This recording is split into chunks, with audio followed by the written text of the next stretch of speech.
जी, अगर आपको मेरी आवाज आ रही है?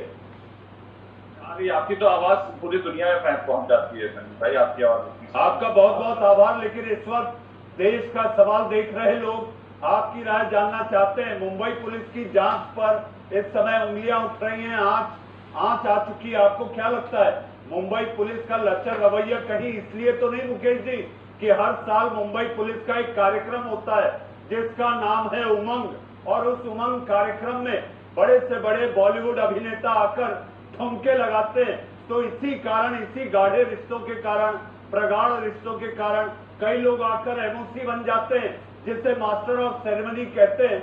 उसी के इर्द गिर्द सोचते हुए मुंबई पुलिस जरा जांच जो है उसको कमजोर करे हुए।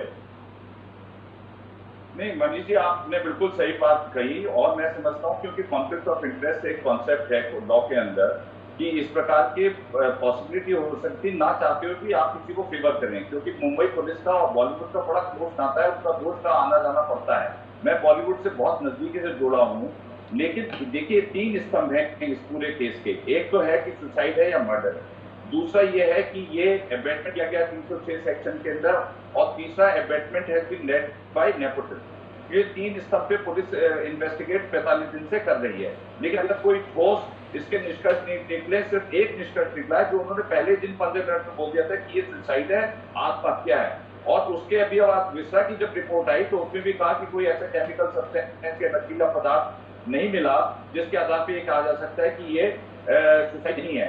तो ये उन्होंने एक सामान्य आत्महत्या करके इस कार्य को क्लोज करने की कोशिश करी। अब दूसरा आता है नेपोटिज्म और अबेटमेंट का। अब अबेटमेंट के अंदर जो है रिया चक्रवर्ती पे जो है सवालिया निशान उठने शुरू हो गए हैं, ये भी 45 दिन के बाद उठने शुरू हुए हैं। अब जो फाइनेंशियल फेल हुई है मनीष जी, 15 करोड़ रुपए अगर निकले जिसके आधार पर 0 FIR बिहार में फाइल की गई और पार्ट कॉज ऑफ एक्शन के आधार पर की गई, नॉर्मली तो आप नहीं फाइल कर सकते क्योंकि महाराष्ट्र का केस बनता है, लेकिन अंडर सर्टेन लॉ उन्होंने फाइल कर दी और बिहार की पुलिस वहां पे आ गई। उनके आपस में कोई सहयोग नहीं चल रहा है, तो ये आपस की झड़ बढ़त में जो सत्य कहीं खो ना जाए, तो मैं समझता हूँ कि सुप्रीम कोर्ट में जो मंगल के दिन जो CBI केस आएगा, तो मुझे लगता है सबसे ज्यादा इसमें अभी ED भी इन्वॉल्व हो गई मनीष जी। उन्होंने क्या कहते हैं फाइनेंशियल लॉन्ड्रिंग के बारे में भी बात कर रहे हैं। अगर ये कोटक महिंद्रा में 15 करोड़ गए हैं तो कितनी देर लगती है मनीष जी, मुझे बताइए, ये पता करने में कि कहाँ पैसे गए हैं और किसके पास गए हैं। और रिया चक्रवर्ती ने अगर पैसे का दुरुपयोग किया है तो ये संदेह के उसमें आएंगी और उनको बताना पड़ेगा, लेकिन ये बात इतने दिनों के बाद आई।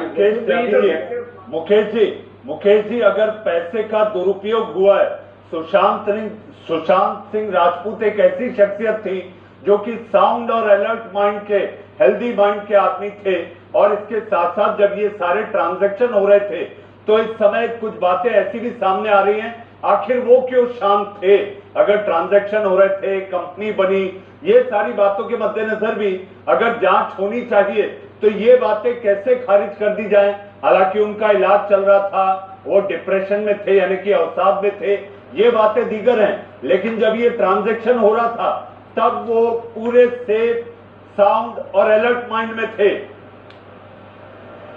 नहीं, अब ये भी तो एक हाइपोथेसिस है कि भाई इनको डिप्रेशन, उनको गोलियां दी जा रही थी, उनके नंबर बदल दिए गए थे, उनका परिवार से संपर्क बंद हो गया था, और वो उन्होंने उनके नौकर बदल दिए थे। तो पूर्ण रूप से गैसलाइटिंग एक कॉन्सेप्ट है, अंग्रेजी फिल्म की एक फिल्म भी बनी थी गैसलाइटिंग, जिसमें किस प्रकार से मनोवैज्ञानिक रूप से आप किसी व्यक्ति को अपने कंट्रोल कर सकते हैं।